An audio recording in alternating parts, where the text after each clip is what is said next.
ಯಾರಿಗಿಲ್ಲ ನೋವು, ಯಾರಿಗಿಲ್ಲ ಸಾವು, ವ್ಯರ್ಥ ವ್ಯಸನದಿಂದ ಸಿಹಿಯೂ ಕೂಡಬೇವು.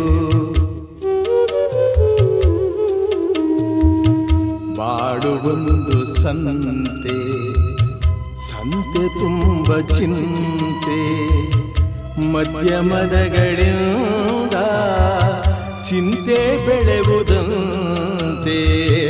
ಅಂಕೆ ಇರದ ಮನಸ್ಸನು ದಂಡಿಸುವುದು ನ್ಯಾಯ, ಮೂಕ ಮುಗ್ಧ ದೇಹವ ಹಿಂಸಿಸುವುದು ಹೇಯ.